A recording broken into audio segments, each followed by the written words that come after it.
you, Chair. Good afternoon. I've been contacted by constituents, so there's four cohorts that have reached out with questions, so this is dedicated to them.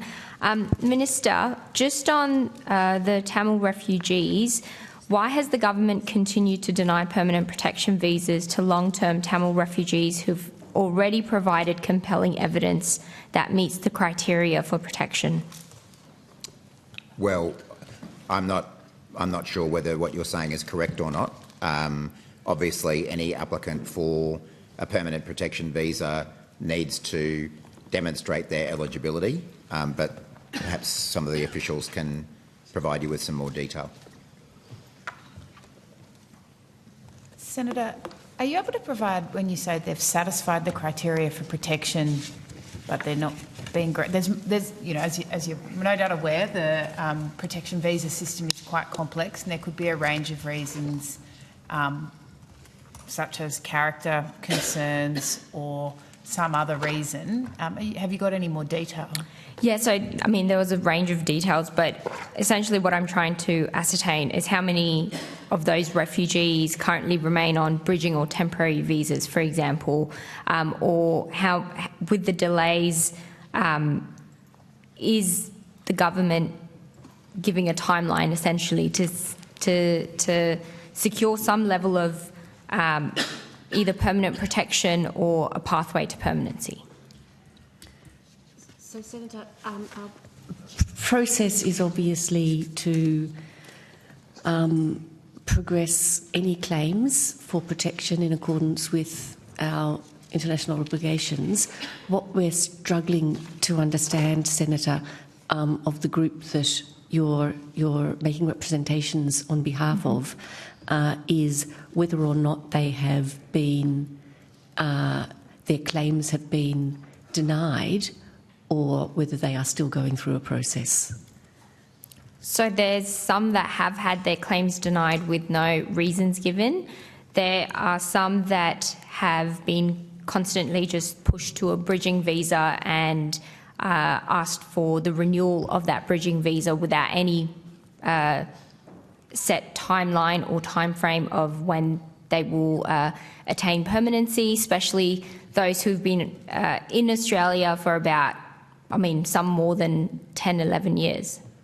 I think it's probably a little bit difficult for the officials to give you answers to such broad questions, but if there are particular cases, I mean, there may be particular reasons for decisions about individuals. So if you'd like to provide, but I just thought that outside of here, the details of those cases, we could provide you with some answers. We're obviously not going to broadcast about people's personal details here, but we can provide answers to those. Well, they've actually cases. reached out to the department multiple times and they haven't received anything, and that's why they've resorted to reaching out to their senators and MPs. So okay, so to make it a bit more, I guess, tangible, can you at least tell us how many Tamil refugees remain on temporary visas?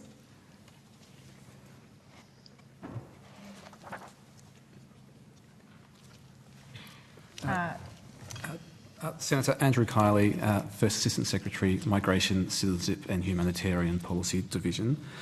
If you're referring to individuals in the UMA legacy caseload, those who arrived by boat, I have the number of Sri Lankans in that cohort. I don't have Tamil specifically, but I have Sri Lankans, and so that would be,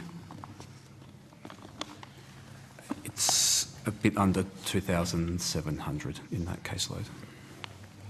If that's incorrect, I'll correct that on notice, but it's about 2,700. Yeah, can you please take that on notice? Because I would love to know, like, yes, you've given the figure for Sri Lankans, but for Tamils would be what I'm asking for. We'll take that on notice. We might not be able to identify Tamils in our system. It might require us to go through each record manually, but we'll look what's possible. Has the department set any benchmarks or deadlines to ensure that cases are resolved within a reasonable period? You know, what's the average time someone's case can remain in limbo, essentially? Senator, it's long-standing policy that individuals who arrived by boat as a unauthorised maritime arrival and who went through an assessment process in that period of time don't get granted a permanent visa, the only way that could occur is through ministerial intervention.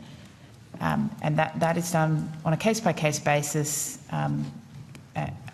But if a person is found to have no right to remain, that is, that they failed the protection assessment, then it's the expectation that they leave Australia.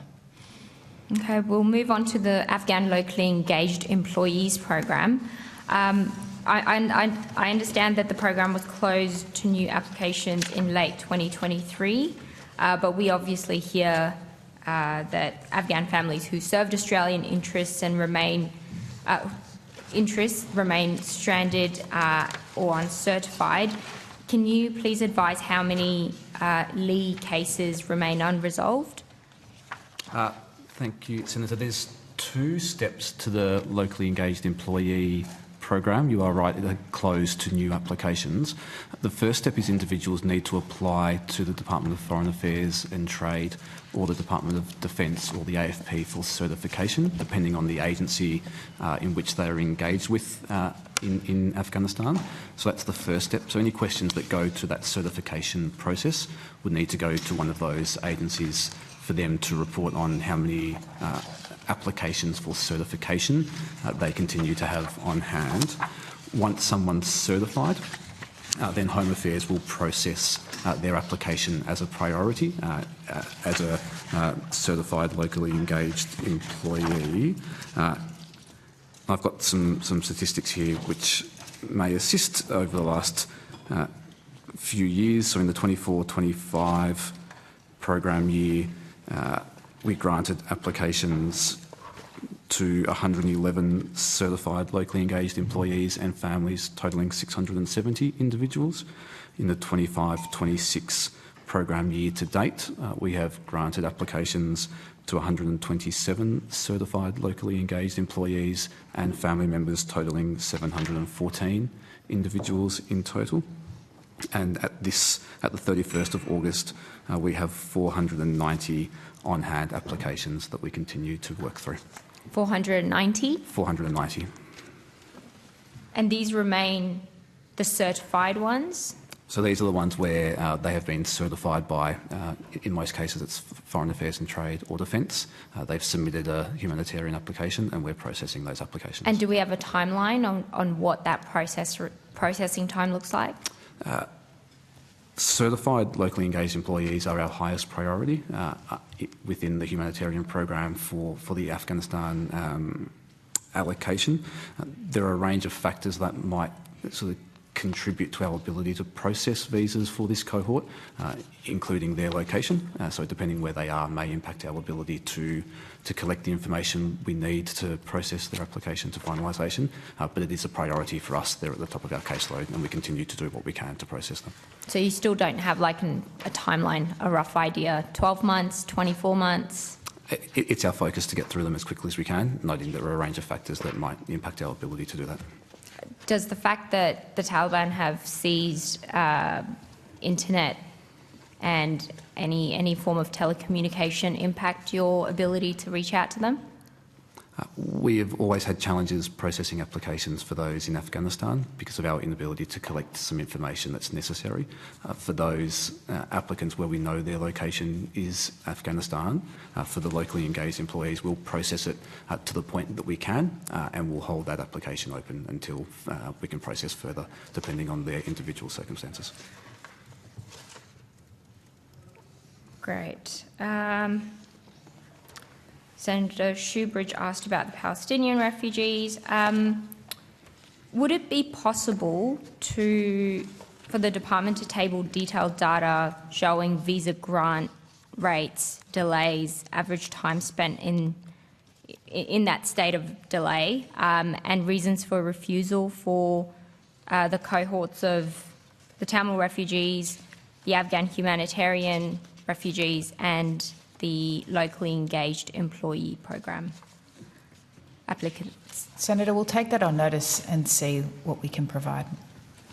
Wonderful.